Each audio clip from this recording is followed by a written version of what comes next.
Swati Gupta and today I am going to explain Robbins definition. Robbins ने अपनी book nature and significance of economic science जो उन्होंने 1932 में लिखी थी, इकोनॉमिक्स को इस तरह से डिफाइन किया है। इकोनॉमिक्स इज द साइंस, अर्थशास्त्र एक विज्ञान है which studies human behaviour as a relationship between ends means wants, आवश्यकताएं, and scarce means limited resources which have alternative uses.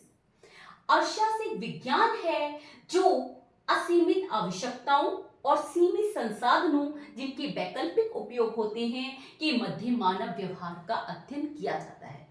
Robins का कहना था कि अर्थशास्त्र में मानव की उन सभी क्रियाओं का अध्ययन किया जाता है जो सीमित संसाधनों और असीमित आवश्यकताओं से रिलेटेड होती है।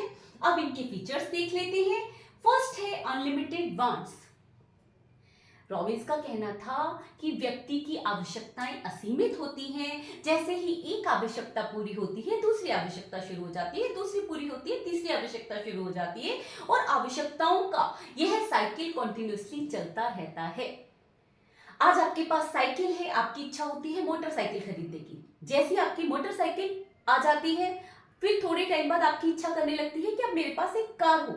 आपके पास कार हो गई तो कार में आप लग्जरियस कार के बारे में सोचोगे। तो आवश्यकताओं का कोई अंत नहीं है। जैसे ही एक पूरी होती है दूसरी आवश्यकता शुरू हो जाती है, लेकिन हम सारी आवश्यकताओं को पूरा नहीं कर सकते हैं। नेक्स्ट है लिमिटेड मींस लिमिटेड रिसोर्सेज। व्यक्ति के पास रिसोर्सेज स्केर्स हैं, साधन सीमित है और उन सीमित साधनों से उसे अपनी असीमित आवश्यकताओं को पूरा करना पड़ता है। और ये ऑब्वियस है कि आप अपनी सीमित संसाधनों से असीमित आवश्यकताओं को पूरा नहीं कर सकते हैं।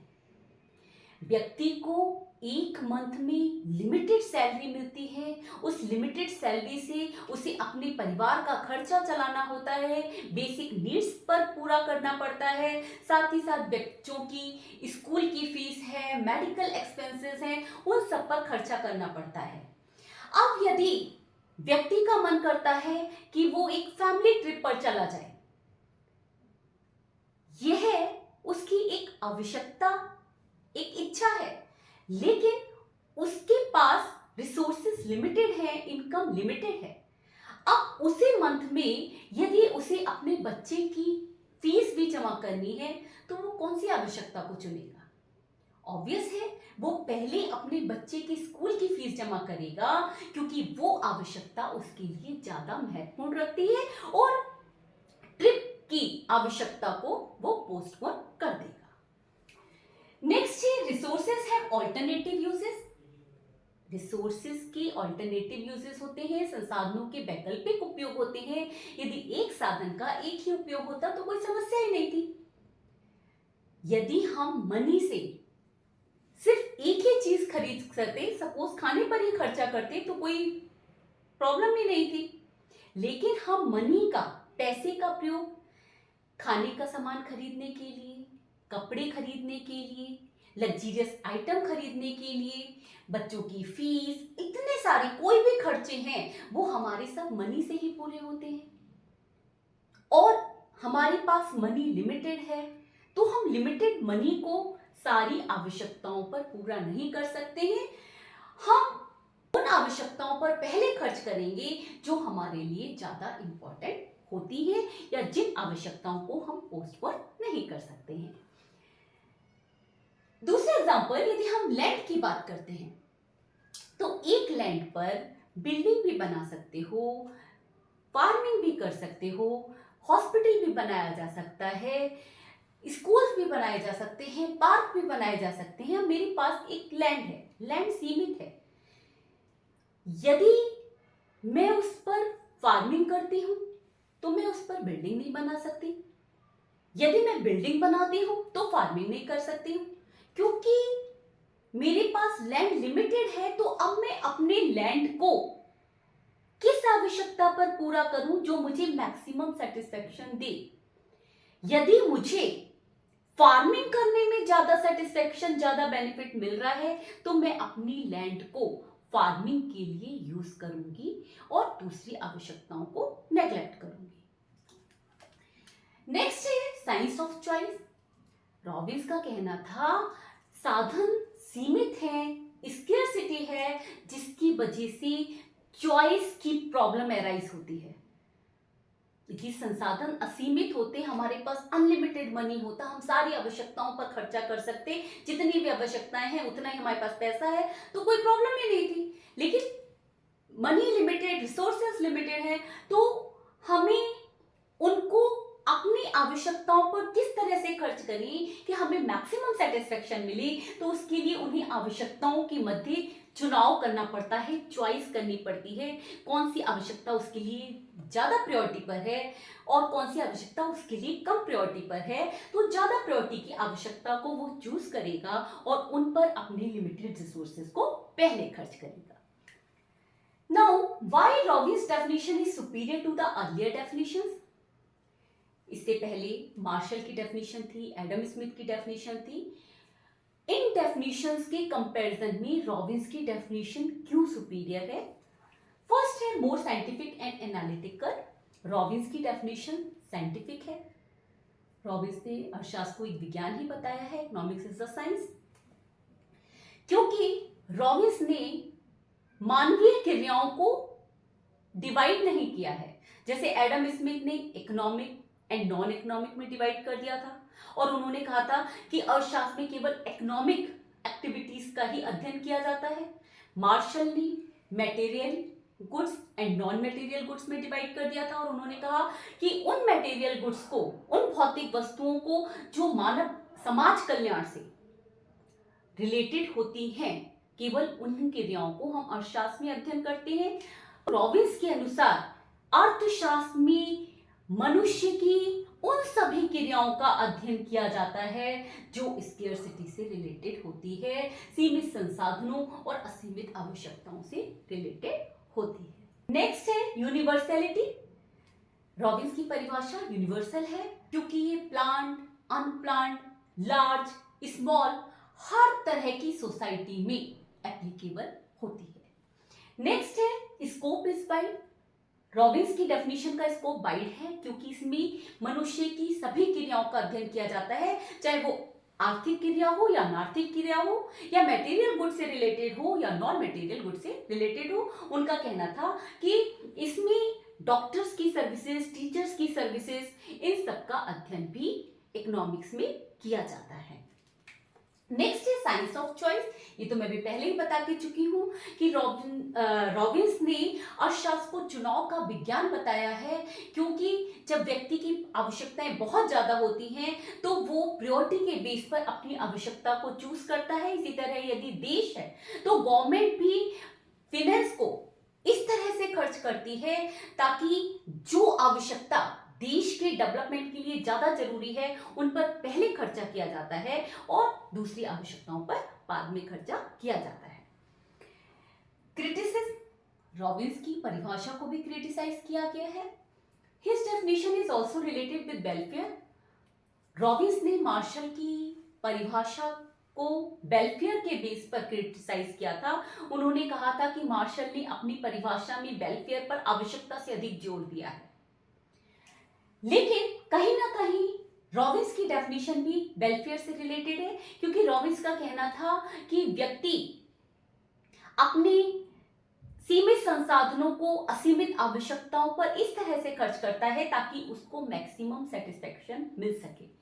तो मैक्सिमम सेटिस्फेक्शन कहीं ना कहीं वेलफेयर से रिलेटेड है, या गवर्नमेंट अपने लिमिटेड रिसोर्सेज को देश पर इस तरह से खर्च करती है ताकि देश का डेवलपमेंट हो सके, सोशल वेलफेयर किया जा सके। भाई जहां सेटिस्फेक्शन की बात है तो वहां पर कहीं ना कहीं वो वेलफेयर से भी तो रिलेटेड है।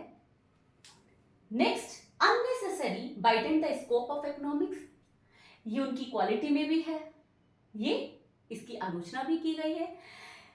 आलोचकों का कहना है कि उन्होंने अपने अर्थशास्त्र के स्कोप को अननेसेसरी बड़ा कर दिया है।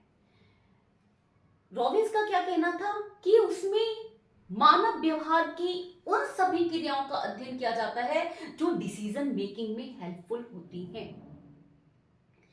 अब फॉर एग्जाम्पल, एक स्टूडेंट है, उसके पास, हर व्यक्ति के पास टाइम लिमिटेड है। अब एक स्टूडेंट एक मूवी भी देखना चाहता है, बट उसको पढ़ाई भी करनी है। तो रॉबिन्स का कहना था कि यहां पर वो अपने टाइम को डिसीजन मेकिंग में चूज कर रहा है कि वो मूवी देखने का डिसीजन ले या पढ़ने का डिसीजन ले।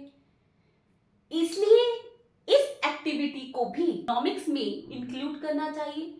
परंतु आलोचकों का कहना है कि इस तरह से उन्होंने अर्थशास्त्र के क्षेत्र को बहुत विस्तृत कर दिया है। नेक्स्ट है, अबंडेंस में also cause an economic problem. Robins की डेफिनेशन स्केर्सिटी पर बेस्ड थी। उन्होंने कहा कि कोई भी इकोनॉमिक प्रॉब्लम तब अराइज होती है जब स्केर्सिटी होती है, संसाधन सीमित होते हैं, चाहे वो व्यक्तिगत बात हो या पूरी इकोनॉमी की बात हो। परंतु आलोचकों का कहना है कि जरूरी नहीं है कि स्केर्सिटी इकोनॉमिक प्रॉब्लम का कारण हो। कई बार एबंडेंस, साधनों की प्रचुरता भी, साधनों का बहुत अधिक मात्रा में होना भी आर्थिक समस्या बन जाती है। 1936 के द ग्रेट डिप्रेशन, महामंदी, सबने सुना है, विश्व की महामंदी, जहां पर ओवर प्रोडक्शन था, अति उत्पादन था, साधनों की प्रचुरता थी, प्रोडक्शन बहुत ज्यादा हो गया था लेकिन उसकी डिमांड क्रिएट नहीं हो रही थी, इस वजह से अनएम्प्लॉयमेंट बढ़ गया था। तो आलोचकों का कहना है कि जरूरी नहीं है कि सिर्फ स्केर्सिटी की वजह से प्रॉब्लम हो, एबंडेंस भी कई बार इकोनॉमिक प्रॉब्लम क्रिएट करता है। नेक्स्ट है, unrealistic assumption that each individual does only those activities from which he gets maximum satisfaction।